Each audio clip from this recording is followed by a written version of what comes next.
It had actually. I used to, whatever I used to see, if I think, according to the algorithm, if this is not working, I would quickly change and shift to what they want. I started posting those things which they wanted me to see.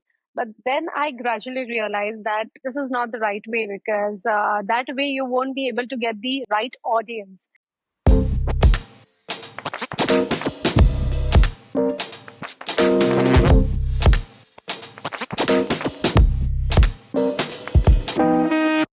I want to welcome everybody back to another episode of Eyeshot 50 millimeters, which is our interview series. And we have here Roshani Shah, an Indian-based street photographer with a strong focus on cultural festivals, daily life, and the best things that photography can give us through visuals craft. With us, it's a new addition to our collection. We're doing a book together, so we're very glad to have you here, and we want to truly, truly welcome you to this interview episode. Thank you. Yeah. And don't forget to subscribe and support independent street photography, independent publishing, and made in Italy arts and craft. It may be just one small click to you, but to us, it means the world. So keep following us in our journey, and welcome, Roshani. Welcome. Hello. Thank you, Roshani. So I want to immediately start off this interview section with a kind of basic question, but I think one of the most important questions. Who is Roshani Shah according to Roshani Shah? Okay. Firstly, I'm absolutely honored to be here, and I'm really looking forward for some, crazy interactive session with you both. So yeah, coming to your question, who is Roshani Shah? I would say that I am based out in Mumbai, in India, and I'm a daily life street travel and culture photographer. I capture a lot of moments which I see, be it in the daily life, be it surrounding by me, or if I go to some destination. I've done my finance. Actually, I was from a finance background, master in finance. So I've done that. And, I had even lived a corporate life for a year. And then, like that life was too monotonous. So I just jumped to something creative, and I really wanted to do something creative. So I jumped into photography, and then I started, pursuing my passion, and for the love of things which are around us, to know it in more depth and detail. So that way I started with, I initially started with portrait and product photography. But then later on, when I started, exploring the streets around, I started exploring the places in India. I got to know so much that there is so much to give, to showcase to the people, and to know the culture and the moments and the daily life, because it's not the same everywhere. That is so different. And that way, I got into photography, and like I'm absolutely loving myself doing that, because um, it's kind of me being myself when I'm in that mode. So also to add on, it's been almost 8 years now I'm doing this, and mostly I'm capturing the diverse culture and the moments and the streets of India, and I'm doing that from past 8 years now. Nice. You've had a very interesting journey through photography until you got to photography. You started from finance, and then you something very analytic and very systemic to something much more creative like photography. Right. And I wanted to ask you, what was the exact moment you realized that photography was your passion? What was it? Was there an event? Was there a situation? How did you actually feel like, okay, this is what I want to do from now onwards? Back then, since our childhood, we always like we were in front of the camera, like our father, like our parents used to click our photos, and when we go to some trip and all. But when I started traveling, it's almost like 8 years going by myself. Um, I realized that there are so many moments which we usually fail in our daily life. Also, if I'm going back from destination A to B, in the journey, also you see a lot of things and stories going around. And to preserve that, I think photography is one of the best mode, and camera is one of the best mode where you can, capture and freeze that moment at that particular time. And that way, when I realized that there is so much to see, and I would love to, showcase to my people who, like we sometimes fail to, notice so many things around us. And to preserve that, I think the freezing moment is what is important. And that time I realized that I really need to get my camera and, freeze all these beautiful moments, because they don't last forever. And to freeze that is something very beautiful. Lovely, lovely. And I wanted to ask you, what was your first camera then? Because you've done portraits, you've done street photography. What was the first camera you started with?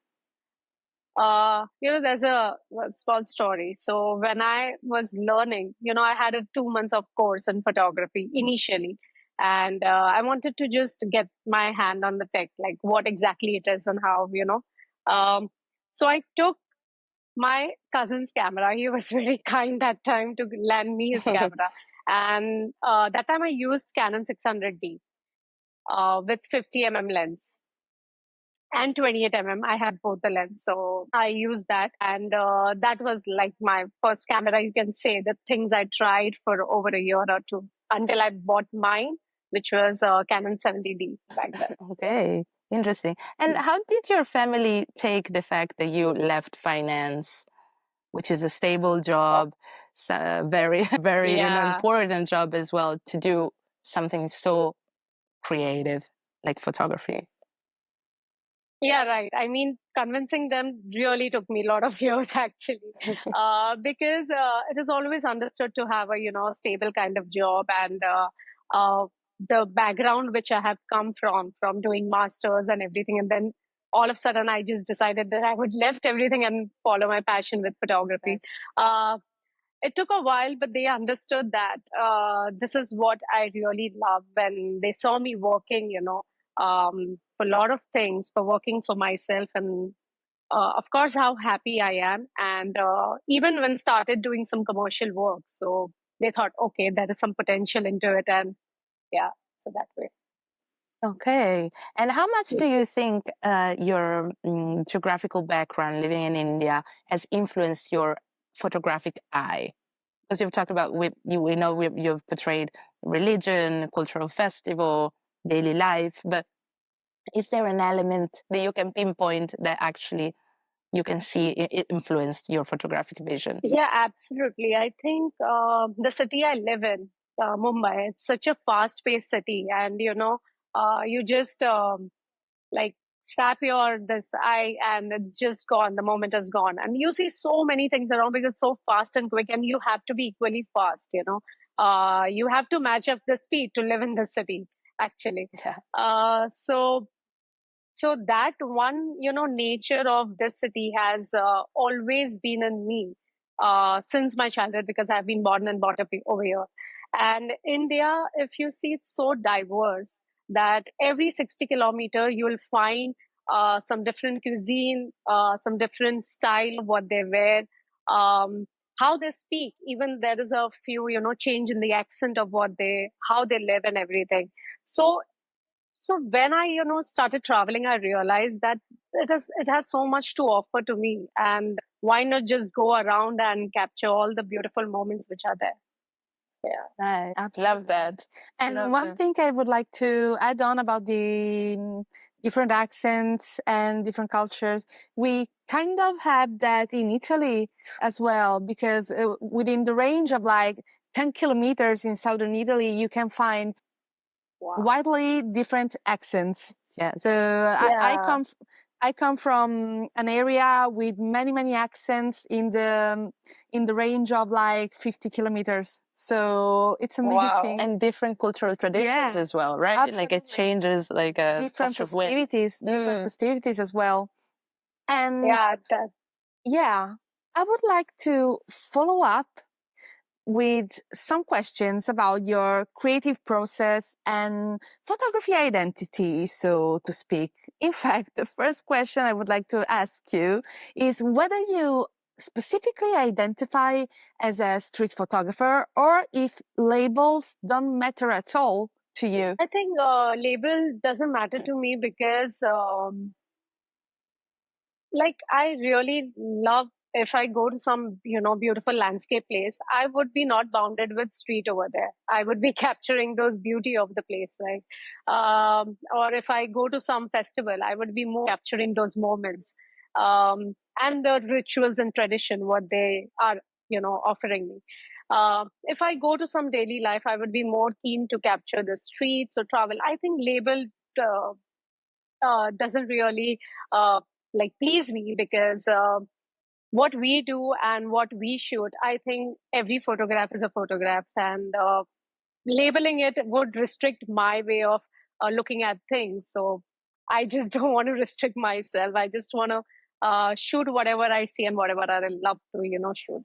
So that's Absolutely. That's like more or less what most of the people we're interviewing agree on. So there's yeah. basically a general consensus that categories are more for a visual clue rather than Hmm.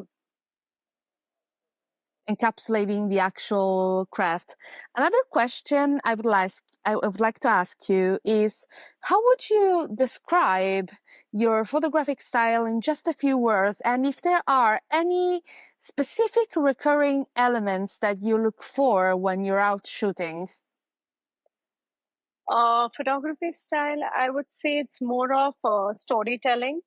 It's more of the moments, the culture, and the light, of course. Like all this, element when it comes together, I think that is the photograph for me. Yeah, so I keep looking for a lot of, reflection kind of shots also when I see that.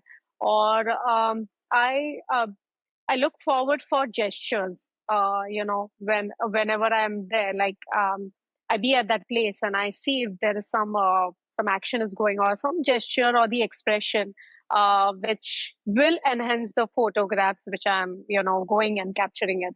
So I think this element I keep on repeating on my style of photography, because that is what matters to me. I think the expression and the gestures of the people. Yeah, I really, I really love it. And are there specific photography icons that shaped your vision as an artist, not only in photography, but also in content creation? Just a curiosity of mine. Uh, yeah, one of the, I mean, there are a lot of actually, but if I would talk on one of the photographer is Sir Steve McCree. And I really, resonate with what his work is, and how strongly he composed this picture from the light, from the expression, from the story. I think uh, the picture speaks for itself. Like that is the perfect quote for what he shoots. And for black and white, it's Sir Henry.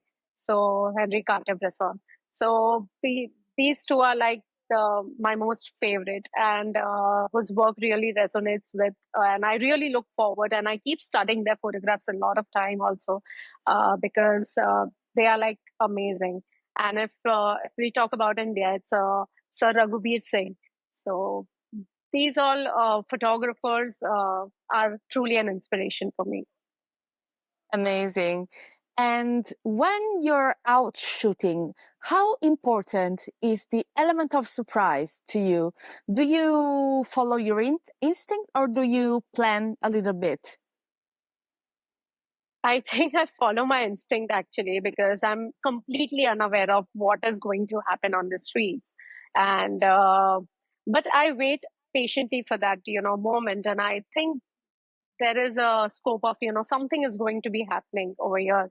And so I think I really follow my instinct on this part of photography, because like I said, there are a lot of moments which goes around, but you really need to wait for that particular action and something to happen. So yeah, I think instinct really works at times. So I wanted to ask you instead, have you ever, because, photographers are always out in the streets looking for the perfect shot, sometimes can be frustrating as well. And have you ever missed the perfect shot by 1 second? And what did that taught you? in terms of photography and vision? Yeah. Yeah, I think I have missed out on lot of moments because out shooting festivals or when they see us like there is even a scope of rejection which we usually face on streets, and those eye look where they really don't want us to click. So that and that all kind of that scenario, when I'm about to click and I know the moment is going to happen. Uh, and it's a complete no from their side. So, I missed that shot or I failed to take that shot because of probably their privacy. And Yeah. the second is, uh, there are, when you shoot festivals, there are a lot of photographers. So, you really need to make yourself in a place, where you get some time and to shoot. But there's so much of crowd, specifically in crowd, that if someone pushes you from here and there, because shooting in a crowd is really very difficult. And there are a lot of people pushing here and there. So that time, if you there are chances that you can miss a moment. So yeah. Nice, interesting. Yeah. I wanted to stay on the topic a little bit, and I wanted to ask you. You've often spoken. We've done our own works as well, and you often spoken about capturing the soul of a moment, quoting Yeah. also your words. And I wanted to ask you, how do you balance trust and authenticity in this kind of situation to actually capture the soul of the moment without being intrusive in a way in the scene you're part of? Uh, there are many factors, but I would say the first factor will include what you're wearing. You have to be very subtle and go with the crowd. You need like I do a lot of research when going to some particular places that uh, what you wear to blend in the crowd is very much important. The first factor.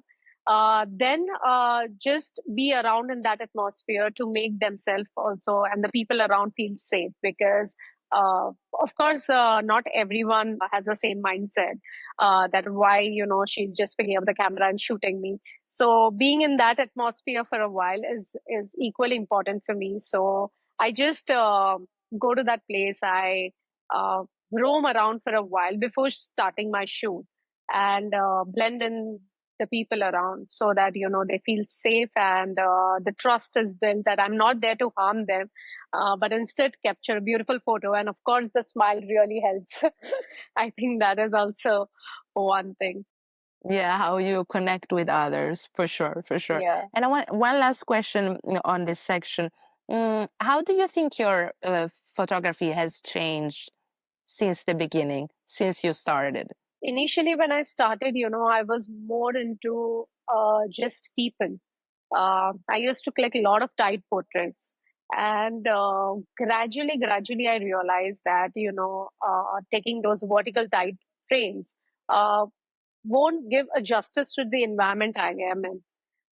So I started with environmental portrait, to showcase how the atmosphere was there, um, how like from the light to the composition to the what is going on in around the background, the foreground, everything is equally important. And I think from taking those vertical to coming to completely wide, and even I have started, taking the portraits in wide. So I can see what the environment is, and people can understand where this photo has been taken and what was the situation there, what was the atmosphere there. I think that is really important, and that is really like a change in me. That's Interesting. amazing. Okay, I would like to divert the topic a little bit on your relationship with people and the environment. And the first question for this section is, have you ever had to overcome fear or shyness when you're photographing people? Yeah, there are moments that I still struggle with the fear, but I have overcome it because I think if you're doing a street photography or you are shooting on street, you really uh, need to overcome fear and become more friendly with the people and the environment around. And I think that is the major thing, and I have overcome it because even when they realize that I'm not harming them, wherein also I realized and they realized, because people around are very friendly and we overthink sometime, I think. So that fear of, breaking that ice is really important when you are there, because your intention is are clear, then I think the fear literally goes away, and yeah, and you're ready for the shoot. Interesting. And as a matter of your personal preference, do you rather stay invisible or interact with others? Like just as your personal preference? uh, I would rather say I prefer staying invisible, because if I started interacting with them, I kind of lose that candidness among what is about to happen or is there. So probably I would say I'm invisible at first, but on the later, when I have done my shooting, I can be interactive. Depends upon the person, or if he or she wants to see what I'm shooting, then I'm very happy to. I even do that a lot of time.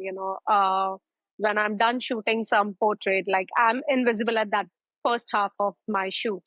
And once I'm done the shoot, I just go to them and I make them see their photos and kind of an interaction, like how they like it and all. So, yeah.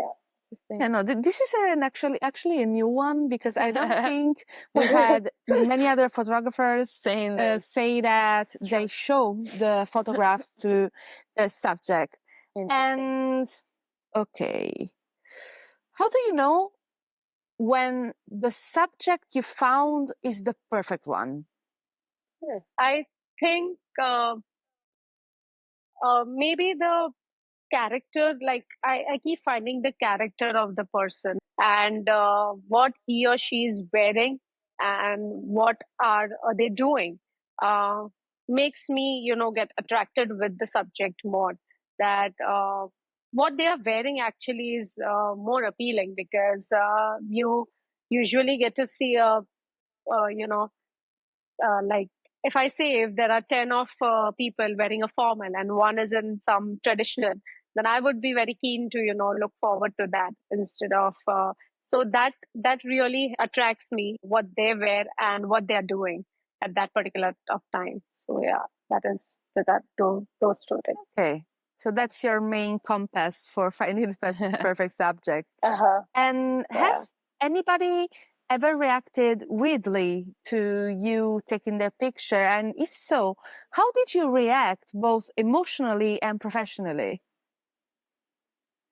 Yeah, a lot of time, like I said, I do get rejection on streets, because some people really don't like it when they are getting shot, so they just say no. And I don't argue with them, because I don't want to intrude their privacy. I quickly just smile and I walk off. So if it's no, then it's no. I don't force myself on them to for the show. And yeah, that is the thing. Totally. Okay, no, that's very fair. And have you ever discovered an amazing story after you've taken someone's photograph? Yeah, I mean, usually when I, this happened a lot of time in festival, because I keep uploading on my social media, and when I see, I've uploaded, and the person, father or the son, they reply to me that, hey, he's my father, you have shot him. And it's kind of very, it becomes very happy, because a lot of families get, on festival, like it's a get together of a family actually, Yeah. and we just go there and we shoot them. So some of the other grandmother or father is identified at that time, and it's very we get to know about their story, what they do and all, through them. Since one of your main focuses are cultural festival, I wanted to ask, Yeah. how does the social and cultural context that you're photographing influence the way you connect with the people involved? I think I research a lot about the festival, and their tradition and rituals. So I make sure that even if I'm going there, I I ask them, like, not like out of the camera. I ask them that. what it really means. And, that way I interact with this festival. And apart from doing my online research and going there, this offline interaction is very much, to know which element is important in that particular, for them, I mean.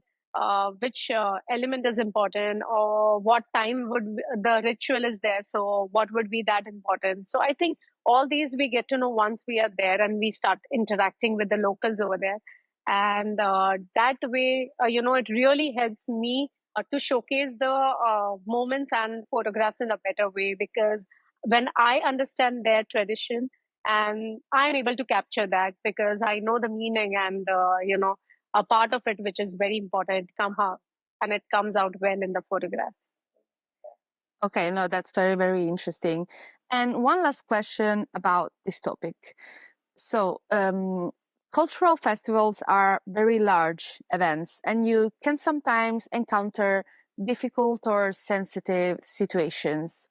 How do you balance your creative needs, or maybe the interest you may have for a situation, with the need to respect that situation and not being invasive to the subject if the need arises? It has happened with me a lot of time, actually, I would say, because shooting in a crowd, usually, you encounter with lot of unwanted stares and crowd, especially for a women photographers, And there is an instance which one of the festival which happens during Holi. You encounter a lot of people which, like, if 90% or 95% of the crowd is good, there are 5% which are not that great, and they really don't want you to shoot, and they just start yelling or something.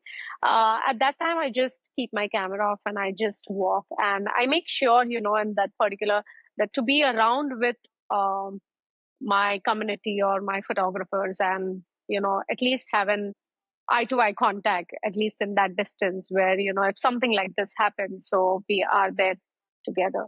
Because shooting in crowds specifically has, there are chances that can happen. No, that's fair. And like being safe is more important than getting a shot at all times. Yes. At all times. Totally agree. Okay. Yes, I will stay a little bit on the topic, and I want to actually go back a little bit to street photography and Bresson, because in street photography, the decisive moment, as Bresson used to say, it's the perfect moment where all elements of the composition, the light, all come together to create the beautiful scene.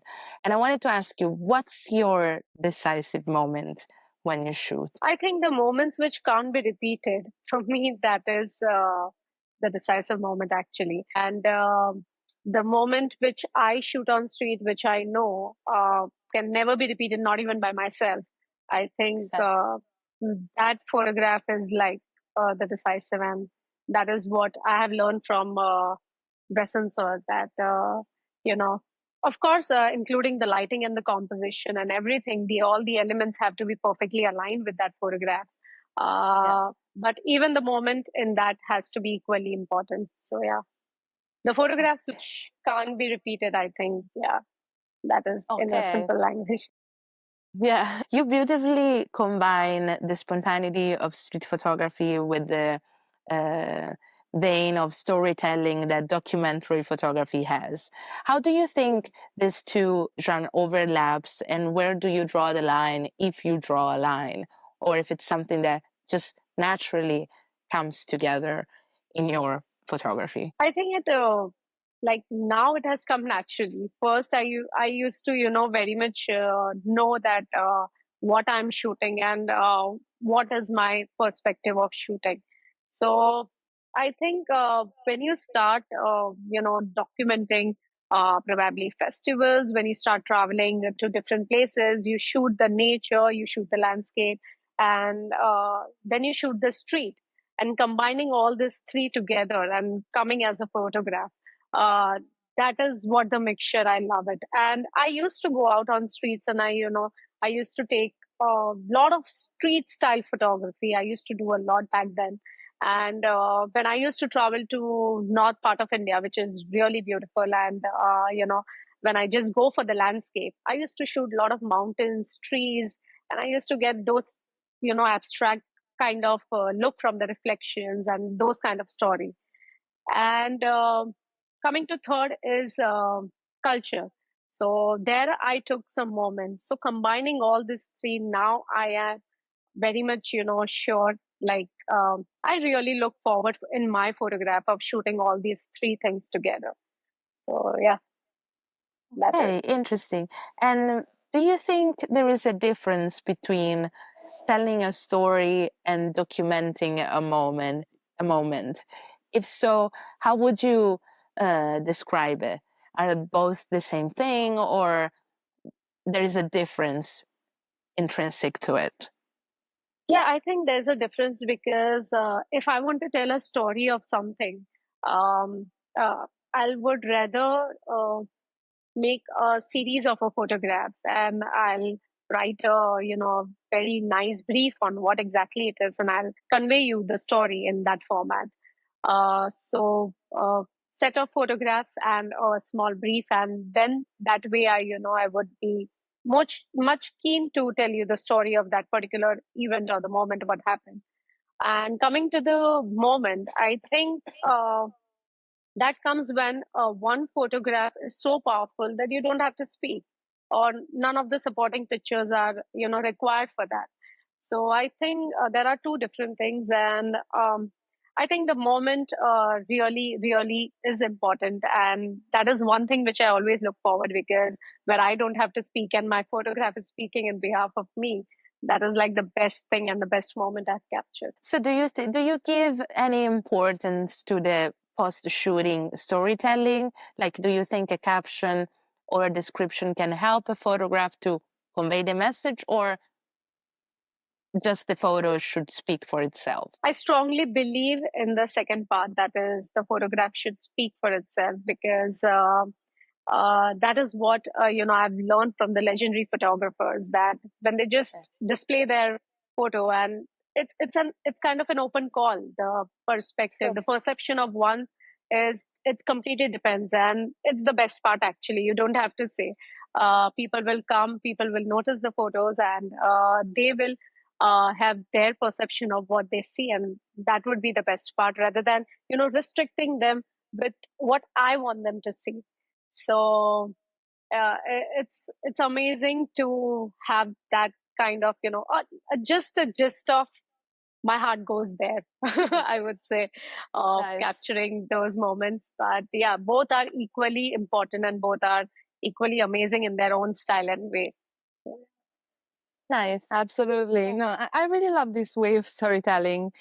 And I would like to get into a little bit of nerdy stuff now. So, like gears and techniques. So, what's your go to camera for street photography? And are you more of a manual girl, or like are you fully geared? no, I'm more of a, like, I shoot in manual, and my go-to lens is 24-70 actually, because I get that flexibility of, from wide to a bit of tight shots in one lens. Um, so yeah, so that's my go-to lens, and 7M4, Sony 7M4 is my camera, which I'm currently shooting from past 2 years now. Okay, okay, thank you. So, there are people who prefer reflex, so other people prefer mirrorless, and other people prefer smartphones for the photography. Yeah. But how does gear really compare to the photographer's eye? I think the smartphones now have become so updated. Of course, uh, the looking of scene is always what that's your eye. Actually, I would say that what you see, it's your mind and eye. When it's combined, you see that scene, and whichever gear you have that time, I think it works the best. So I think gears matter only when you want to do something very extraordinary and commercial work, kind of, where you have want to do some large prints. But I think the cameras are updated in every form, and phone is very handy actually, because you see the entire screen, and instead of the like the live view instead of the viewfinder. So those perspective change a bit when coming to camera and phone, but I think the moments and the scene is depend upon the person. So I think the gear doesn't matter much, but it's always a person's view and thought process of capturing that. Absolutely. And do you have any sneaky technique to catch that decisive moment without other people noticing? Not really, but I think I'm very quick on field because I just go, I just see moment and I just capture and I just walk off from there like there was no one. So I think I do that a lot of time because before someone notice me or, before that moment's blown and, I have to get back to some other shots. So before that, I just do that and I click and I'm quickly done with it. Okay, amazing. And since big events are your main subjects, how do you deal with unpredictable conditions? So changes in lighting, lots of movement, being pushed around. So how do you deal with unpredictable conditions? I usually like there are a lot of things which happen at the in India specifically. There are a lot of if I'm going for a festival, a lot of festivals happen at 3 a.m. and 4 a.m. where the lighting condition is not. Uh, so I just play around with slow shutter a lot. I love that. And I think instead of changing, I play around with the techniques of different kind of photography, whether it's day or night. And if it's night and the ISO is like too much, I play with some slow shutter and get that moment with it. So that way. Interesting. Interesting, thank you. And how has your photography kit evolved over time? So, what have you discarded, and what's your 100% essential that you really cannot go without? Like previously, I used to shoot with a lot of prime lenses. So I think I have shifted from prime to zoom of 24-70. But I think that is one thing which I can't go as of now from because from past almost 3 to 4 years, I've been shooting with the same lens.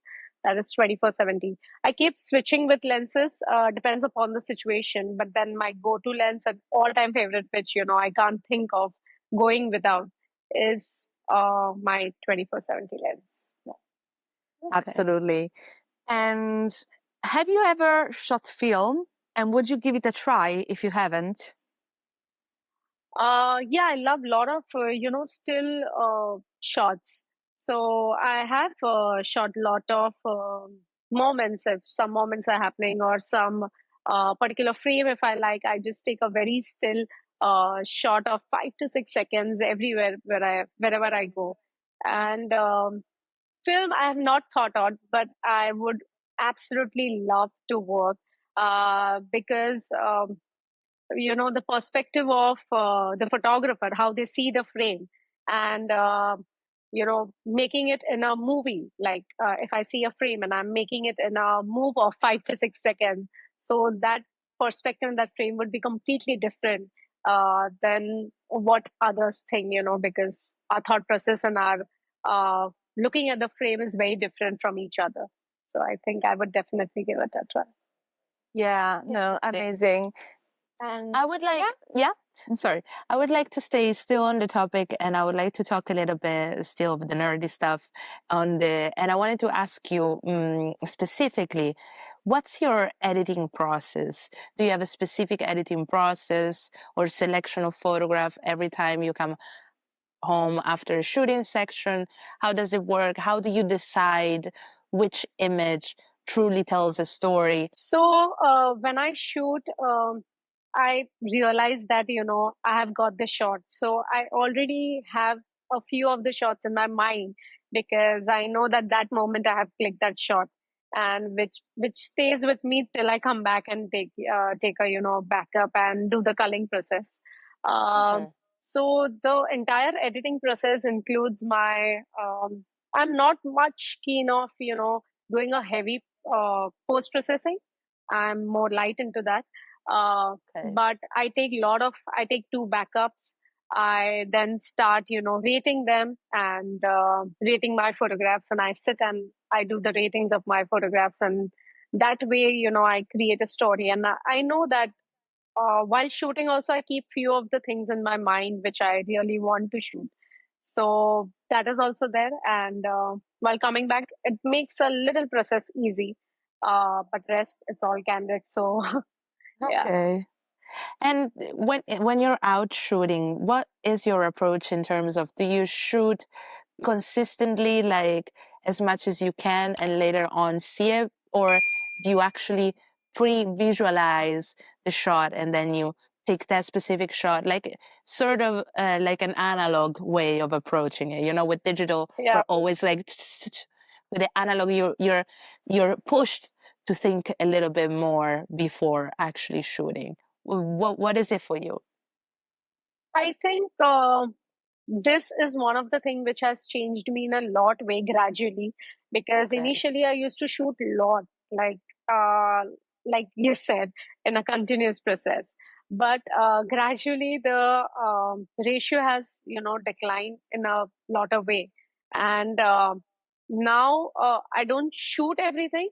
Of course, what I Okay. love, I shoot that, but it's more of I'm a decision maker of what I like, I shoot that moment. So it's instead of shooting everything, now I'm being more selective with what I want to shoot, and that has actually reduced a lot of images, like what I used to shoot earlier and what I'm shooting now. So yeah, Okay. so right now Interesting. I shoot More thoughtful. less of it. Yeah. It's not, it's Yeah. something truly, like, it's a big debate as well Yeah. in the community. So I love to hear Yeah. that. And you can definitely see it in your shots. I want to move to a topic that it's very close to us, Yeah. and I met for you as well. And it's women photographers in this predominantly male world. And Yeah. you've kind of touched upon a little bit on this before, but we want to dive a little bit more into details. And the female gaze in photography has often been invisible or restricted or pushed away in sort of ways. And your experience and your perspective really makes us think and makes us reflect on where we stand and where we need to go further to have more inclusion of our own visions, our own photography, which has the same importance as a male's photographic vision. And we want to already start off with the first question, Yeah. if you want to introduce it. And we're truly, truly thrilled to discuss this all three together. Absolutely. And the first question I would like to ask you on this topic is, what are the unique challenges you faced as a woman photographer?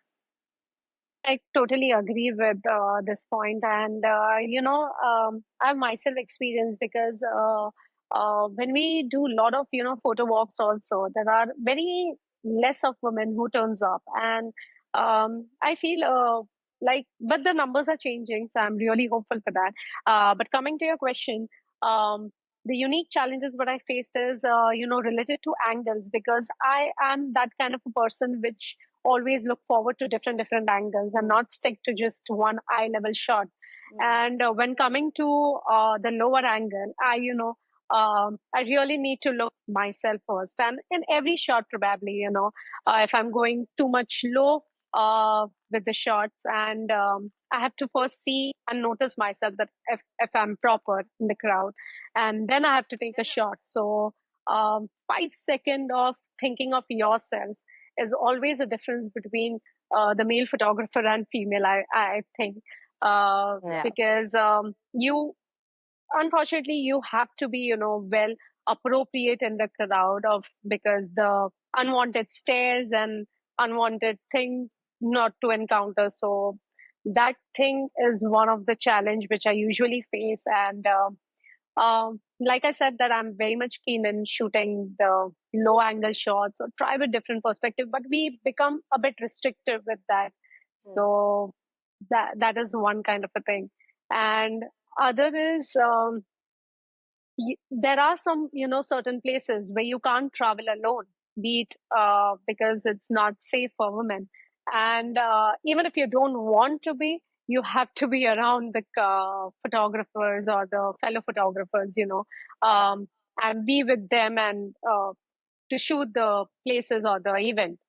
And yeah, so there are few things which uh, I think we are a bit bounded with the restrictions. And when it comes to street or maybe any genre, but yeah, that is one thing which that's the challenge actually we usually face. Yeah, no, that's actually interesting because the positioning thing that you were mentioning, Yeah, it's not something that we immediately think of in Western yeah, street photography, especially because Absolutely. one can just throw on a pair of jeans or a tracker or tracksuit and be okay with that. But I understand that there's a completely different need, Yeah. especially in festival where appropriate attire might yeah. be required to access. So that's not something immediate in Western culture, and I'm really, really glad that you shared your perspective on this. And another thing I wanted to touch on this topic is how does your identity as a woman influence the stories you want to tell through your photography? I think when I there is always a difference of what men and women think, and it somehow plays a very important role also in photography. I think when you shoot, there is a bit, I would say, a neat shot. I can't comment on it directly, but we always look for some a woman's nature of doing these things neatly or composing it in a neat format, maybe, and some aesthetically good sometimes. And so that kind of nature of like not feminist, but feminine nature always turns up in photographing. And the emotions, of course, what we connect when we are shooting some women. I think that bond of mother or that bond of sister or siblings, I think it depends upon the POV of each one. But I think there's a slight bit high of uh, touching that emotions and, like shooting that. Yeah, no, thank you for sharing. Okay, the next question is a bit layered, so bear with me and feel free to ask if anything isn't clear. So, societal expectation sometimes fall on women, and there's this expectation of women to give up their artistic expression and their the things they're good at to take on more of a caregiving role. And is there a way to create a photographic community strong enough for women to feel comfortable in pursuing their passion despite the societal expectation? Uh, yeah, I mean, like I said, that people are looking at each other and getting influence, and in a good way. That lot of women are now pursuing their dreams and passion, and coming in this field of photography. And I think when one woman takes a stand or one woman pursue their dreams, there are a lot of other women who look up to them and think of like, even I want to do it. And out of those, at least a few would be there who would be turning their like the dream into the passion, like they're following the passion. And that way, I think the woman can influence the woman in a better way. And it has been like a lot of uh, all over India, actually, not all over India, all over globe, actually, I would say. This inspiration, which, usually comes from women, is always inspiring for me or for anyone. And that's the best part. And I think that will lead to a lot of girls or women to take up and do something what they really love to. And to follow up on this, What advice would you give to a young girl eager to get started on street photography? Uh, I think it's not that tough. What we think, that shooting on street is something uh, you need a lot of courage or something like that. You, of course, you need to come out of your comfort zone and shoot. But then, um, shooting and I think one thing which I really want to give advice is that you have to come out of, of your comfort zone and at least give it a try before quitting and before not doing Fair. that. And so give it a try, and if they really want to have the concern of safety, then I would say at least be with your fellow photographers and start doing a small photo walk in and around your known area, like the area which you are familiar with. You can start shooting those streets, and then gradually you can come out and travel and then do it. So you can, of course, you can start with the street which you are much familiar with. I want to jump in a little bit, and I want to stay also on the topic and to speak of photography and feminism today in a way is not simply, as we have been talking as well, giving a voice to a woman or let a woman be a photographer and things like this, but it's a question about the very structure of being seen, of being represented, of to be represented in a way as well. And I wanted to ask you, what do you think it needs to change culturally, socially, systemically, in that sense, for women to engage in photography much more without feeling, as also Marilu was saying before, without feeling threatened and in their own spaces, in their own public spaces. Who can occupy the spaces, you know? I think, like I said, that like when I started, I would say that I always had few people around with me whom I trust the most, and I had always have them around in that particular space. So initially, even I started with the same look that if I'm going to some street, at least I have some fellow photographer along with me, so if some situation like that happen, there's someone to take care of along with me. Mm. So I think that is one thing, like if a woman photographer wants to start, um, because I would say I'm really grateful to have people around me who are there to care of me at that particular situation or places. I'm blessed with those people around me. But even you can have your small community and start with it. And once you start, you will know and you'll get a confidence of, because like I said, we overthink a lot sometime, and Mm. not everyone are bad, like not everyone are evil actually. So you just have to give try, and if the safety is concerned, be with someone you whom you really trust with. Okay, interesting. And still another question. You often photograph bodies, places, all areas that are in a way coded, culturally coded. And how do you navigate in a way the risk of stereotyping certain roles in terms of gender, in terms of identity? How do you manage to handle these situations, because the subjects you portray are often very culturally charged in a way? Hmm. How do you Yeah. navigate this risk if you found yourself also navigating it, of course?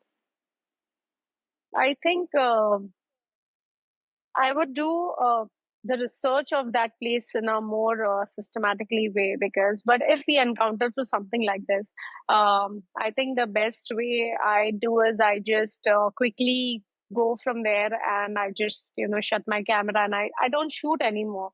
And I just walk off from that area or premises where this is happening. And I would always look for someone or some local around, for the help of if something like that happened.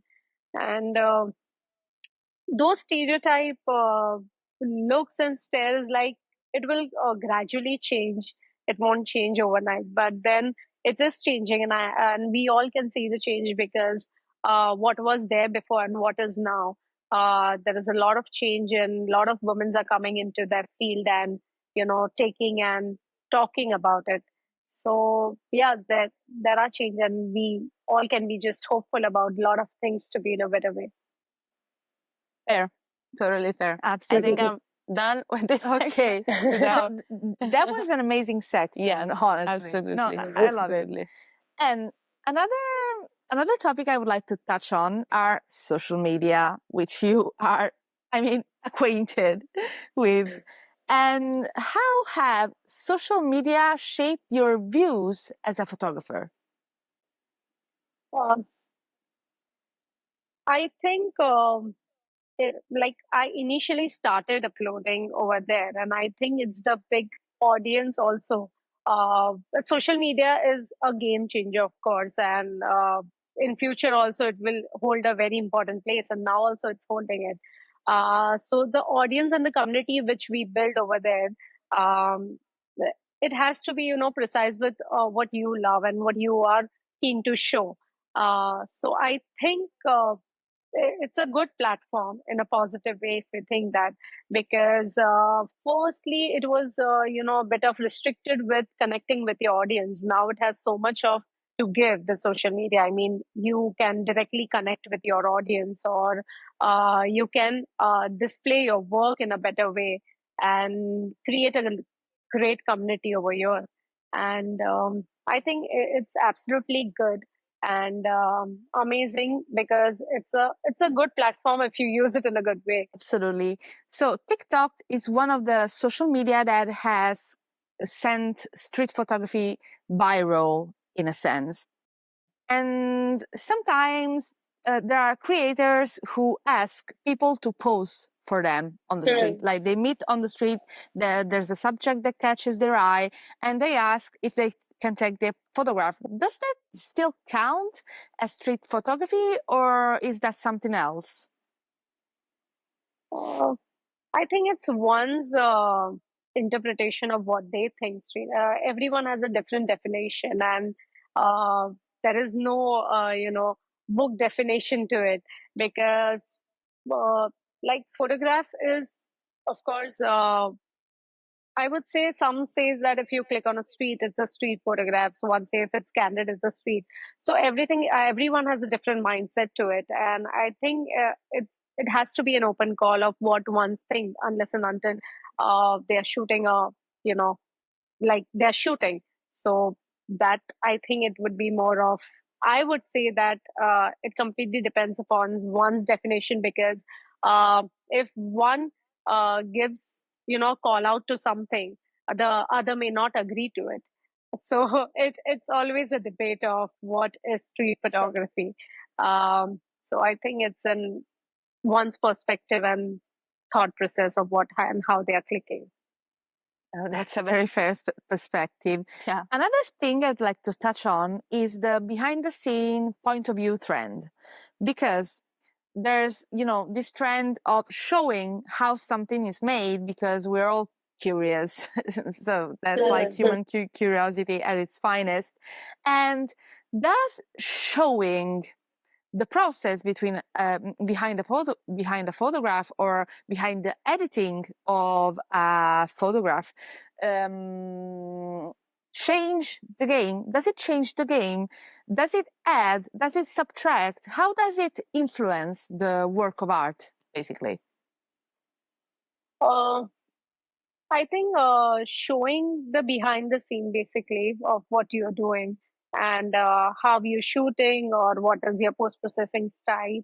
Um, I think it gives a more, I won't say subtraction, but it's always an addition of knowing your audience or people more of what is your workflow, and how much, because at a lot of time it happens that people just quickly comment on the photographs, and they don't really know the struggle of what photographer is going through while taking a shot. So Absolutely. it's amazing to see the behind the lens, like the behind the camera, what that person has, what was his journey of taking that, going through so much and taking that one shot, or how this photo turned out to be this, like in post processing, if we talk about. So it always adds on, I would say, Mm. at some point that your audience, I think, if we talk about social media, your audience will always get connected to it because they'll know more of rawness of what it was and what it is now, or what is the behind the scene of it. No, Interesting. that's an amazing perspective. So that's more or less what we were aiming for with this Envisioning. question. So another Yeah. little thing about this topic. So y- you as a content creator have to take more things into account when posting than people who regularly use social media. So has the almighty algorithm ever influenced you in terms of choosing which subjects to show, what to post, aside from having your own editorial plan, of course? Yeah, it has actually. It had actually. I used to, like whatever I used to see, if I think, according to the algorithm, if this is not working, I would quickly change and shift to what they want. And I started posting those things which they wanted me to see. But then I gradually realized that this is not the right way, because that way you won't be able to get the right audience.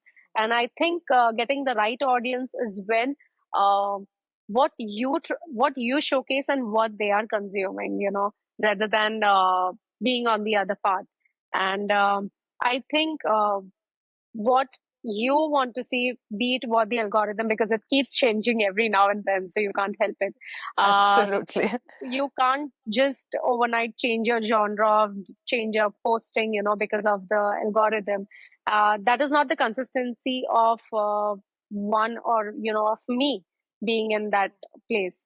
So if I want to do something, then this is the thing, and whoever gets attracted, I would say, or gets connected is the right word, who gets connected with it, uh, is the right audience and the right community which you are building for your future, maybe. Amazing. And what's your favorite part of being online? Apart from photography, Yeah, in general, oh, what's your favorite part of having your own community, of being able to meet other photographers? So, what your favorite part of being part of the internet? If there's uh, one. I think we like, apart from that, when we meet and all the community meets up, it's always a fun and chill vibe of the place around, and we just talk some very unusual thing, or it's more of meme sharing or some funny stories, because we are so into photography that we need those time, when we are there, we just relax, we just Sure. um, talk all like different kind of things, and not just being serious, more of fun vibes. Hmm. No, that's interesting, actually. And what has social media taught you about how the world sees photography nowadays? There are people, who really appreciate uh, the art of photographs, and I think that's the best part. Not everyone will do that, because there are so much to consume, I think, on social media, so much. So much. Every different day you will see something else is coming up, and audience always has a choice of looking. But then photographs will always hold very beautiful place in everyone's, because everyone is some or the other way connected to it, be it clicking their family portraits, or going on a trip and shooting, or doing some couple shoot, or anything. Like photograph has always been that um, preservance of memories. So I think that's the one thing which everyone will always stay connected to. No, that's amazing. And how do you juggle being a photographer and content creator at the same time? Yeah, I work for a lot of brands. So where I get to try their different gears, or I get to try their products, and that way how I can inculcate in my lifestyle. I always a tinge of photography is always there. And that content creation also, and when I am on field and I'm shooting, there's completely photography. But when I'm working for some brands or for their products, then there I have to think of the script and the content creating part. So yeah. Okay. Is there a message you want to give your followers through your online activity? I just want to say that I always say this, that do what you love, and or just be consistent in what you do, because that will always stay with you. And whatever and whenever you find, you're doing, and you're completely yourself. Because while photographing, I think I am myself at that particular moment. I don't think about future. I don't think about the past. I'm in the present, and the thing which really takes you in the present is the thing which you should always do it, and the passion for love. I mean. Okay. Lovely. I just want, Yeah. sorry, go ahead. Because I just wanted to interject for a second, and I wanted to ask you, Absolutely. staying on the topic, I wanted to ask you, because social media can give you, but can also take you in a matter of way. And I wanted to ask you, how do you balance personal satisfaction with the consents that a social community can give you? Are two things that sometimes go together, or how do you balance this personal satisfaction as a photographer online in a way? Do you think you're influenced in some way from what people say, or you don't care? How does it work for you? I think I do care when they, say. I mean, of course, it's always amazing to hear some positive comments back, related to your work, what you display on or you showcase on social media. But when you get some negative, I think it impacts a bit, because at the end, it's the audience. You are connected as well. But I think the person I usually, follow, or I get inspired with, I always take that in a positive way, because if it's in a good way, and if it can enhance my creativity in a positive way, then why not? But if some are being very negative about it, I would completely ignore, and I just let go, because it's better to let go than to just sit and think about it. Fair. So yeah, that is way, because you can't change everyone's perspective, right? Everyone has their own view, and what you are doing, like, you can't change their perspective, basically. So it's Fair, always to fair. let go. In fact, I would have followed up with this second question. I wanted to ask you if you ever had to face hate speech online, commenting below your photos, and if you had, how do you react? If you react to those comments, or if you again take a step back and don't even care about it, because sometimes it can be very challenging. Yeah, it happened once or twice, I think, when I had posted something and it was backslash. But then I think it was during the COVID times. I actually went out and I shot few photographs. And but now, if you see, that photographs are history to me. And if I would have listened to them, I would have not got the shots. I would have just said, Fair. and so I think um, listening to yourself is always the best thing, because you know what you're doing. Not everyone know your thought process of why you're going there and why you're shooting it. So I think now, if they see the photographs, they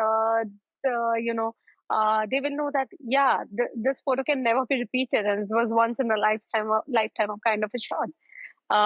True. So yeah, that way I think it's better to listen to yourself. But like I said, that the people who really inspires me and whom I listen to, I always look forward for their positive comments or negative, whatever it is. But the people who just come up and once in a while they just come up for the negativity, I think there's no door to that. Yeah, there are definitely some aficionados who only show up to disagree as it happens. That's the internet. Yeah, True. I think we can move to the next subject. Yeah. Yes, we talked about this a little bit before in terms of ethics, privacy, especially in the streets and big crowds. And I wanted to ask you, street photography often gets the heat in a way for privacy issues. You've said this a little bit before, but what's your take on this, on privacy and consent in photography? I think everyone has their set of rules of what they want to show and what they don't want to show. And privacy, I think, whenever you're stepping out and you're shooting, you, as it is, you are embedding the privacy. So, but till what extent you need to shoot, that one of, one has to decide that how uh, that, like, this is the limit, I can't go beyond that, or what it is. So that is one's perspective of how they have to set the limit, I think, and everyone has to set the limit of how extended they can go for the street shot. So yeah, that it is. Rest, I Okay. think, when I personally shoot in, specifically in India, a lot of people are welcoming too. They smile, they really want their photographs to be, taken, and they are so welcoming that they don't mind, while getting shot. Yeah. But while they're bathing, or there are some scenarios where you have to set your limits of what you're shooting or what you're not, and it completely depends upon one's perspective and one's thought. Fair. And does it matter more for you, your artistic freedom or the respect towards the subjects? Because, in street photography, in photography in general, there are, without naming anyone, there are people that really, to get that perfect shot, invade the privacy, invade the personal bubble to get that specific vision out. They get really much in your face with flash, hard flash, or things like this.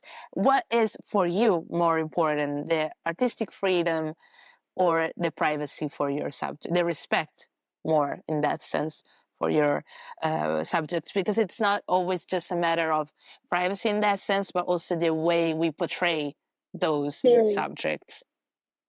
I don't know if I uh, made myself clear yeah, a yeah, little i bit. got i got your point. Okay, thanks. The thing is, I think, of course, the privacy is important, but then if, you know, like I said, that there has to be a limit, and it completely depends on how one set their limit to. And unless and until you're not harming anyone, or you're not crossing the line of the, limits of their privacy, then I think people are, very kind enough to get shot and clicked, and they don't usually have problem unless and until you just go on their face and you shoot. That's something, Yeah, I think, if they don't like it, then that's disrespectful in a bit. But if you're so quick that they don't notice, then that's the best part. Then what could be the best part? So yeah, I think that matters. The respect always matters, and like I said, if they say no, then it's no. You just can't argue because it's their privacy. You can't just go into it.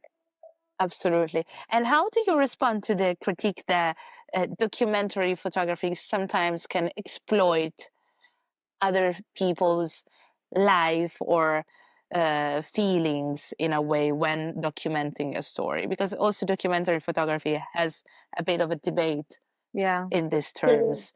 How would you respond to that? Uh, I don't know. I mean, I have touch wood, I have not like faced any kind of such things before.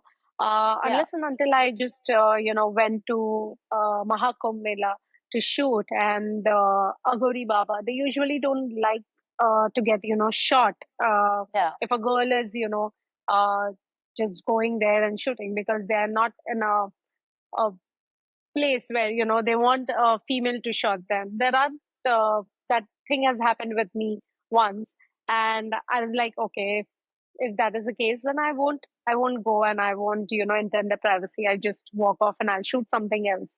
So yeah, that is there. I think that respect should always be there, and yeah, that line. Okay. One last question, and then I'll I'll leave it. Yeah. What role do you think a photographer plays today in society? What do you think a photographer should give or do within society? I know it's a broad question, but maybe we could start a conversation from here. What's their responsibility in a way towards society, if we want to put it like this? I think nature, and is the biggest concern right now. And wherever you're going to any place, just make sure to respect people as well as respect nature also. And before I think to know the do's and don'ts of the place is very important, and Yes. you should always uh, keep that distance whenever you're going for the shoot. So yeah. Okay. That's Nice. fair. Right? Okay. Okay, just another couple questions just to get into something softer before we go on with the photo analysis. And just a couple of anecdotes I would like to know. What's the craziest thing that has passed through your camera? I think I have taken one of the shot in Kumbh Mela in Haridwar, where I saw thousands of Naga Sadhu Baba were just coming, and I just shot that frame. I think that was some crazy sight also, and to shoot that was something very very crazy. So that is one photograph which I took. Okay, thank Nice. you. And was there ever a day where everything seemed to go bad for you, but then you took one of the best shots according to you? Hmm. Mm, yeah, there are so many photos. I actually don't remember the situation. But yeah, there are times where I was late. My feet was hurt. The light was too harsh, but there I got one moment, where I shot that and I got that moment, and I was so happy that I was like, okay, this is totally worth it for all the journey we have come across with. Amazing. Okay, last one, I swear, and then we can go on. And do you have a dream photograph that you would like to take, a dream place you would like to shoot in? Anything? uh, I want to actually shoot the northeast of India. Actually, I have not been there, and I'm really looking forward for this or probably next year to go there and shoot. So I won't say it's a dream place, but yeah, it's one of the major checklist in my list right now, where I really looking forward to go there and document it. Amazing. Okay, fingers crossed for you to get there next year. Okay. Absolutely. Absolutely. So, Okay.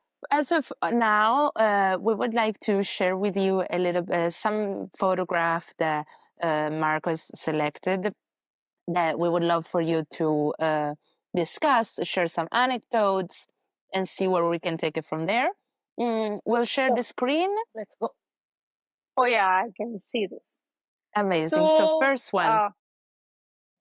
So this photograph was taken in a village of mine, that's in Maharashtra, India.